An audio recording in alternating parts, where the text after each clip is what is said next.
বাংলা চলচ্চিত্রের অ্যাকশন ঘরানার কথা উঠলেই যে নামটি সবচেয়ে আগে মনে পড়ে তিনি হচ্ছেন জনপ্রিয় নায়ক রুবেল।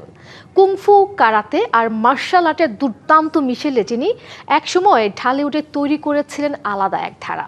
অনেকে তাকে ভালোবেসে ঢালিউডের ব্রুসলি বলেও ডাকেন। আজ এই লড়াকু নায়কের জন্মদিনে ঢালিউডের এই জনপ্রিয় নায়কের জন্য রইল শুভকামনা।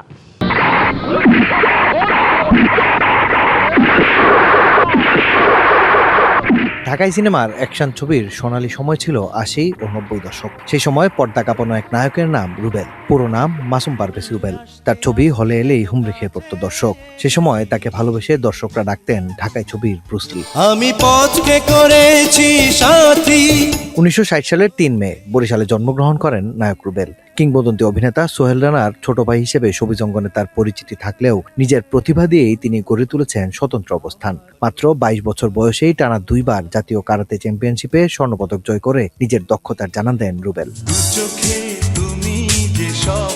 ঢাকা বিশ্ববিদ্যালয়ে পড়াশোনার সময় বড় ভাই সোহেল রানার প্রযোজনা ও শহীদুল ইসলাম খোকনের পরিচালনায় লড়াকু সিনেমা দিয়ে বড় পর্দায় অভিষেক। আর প্রথম ছবিতেই অ্যাকশন হিরো হিসেবে দর্শকদের নজর কাড়েন রুবেল। দেখেছি প্রথমবার দু চোখে প্রেমের জোয়ার। দীর্ঘ ক্যারিয়ারে ২০০টির মতো চলচ্চিত্রে অভিনয় করেছেন রুবেল। তবে এই নায়কের সবচেয়ে বড় শক্তি ছিল মার্শাল আর্ট। নিজের প্রতিটি সিনেমায় নতুন নতুন ফাইট স্টাইল এনে দর্শকদের চমকে দিতেন তিনি। Drunken kung fu, weeping kung fu, dancing kung fu কিংবা ব্লাইন্ড কুংফু, এমন বৈচিত্র্যময় সব কৌশল ব্যবহার করে বাংলা সিনেমার অ্যাকশন দৃশ্যকে তিনি নিয়ে গেছেন অনন্য এক উচ্চতায়। শুধু নায়ক হিসেবেই নয়, ফাইট ডিরেক্টর হিসেবেও তিনি ছিলেন সমান সফল।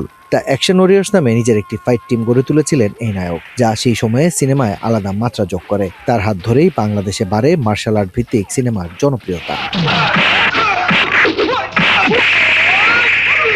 ৯০-এর দশকের শেষ দিকে নির্মাতা হিসাবেও আত্মপ্রকাশ করেন রুবেল।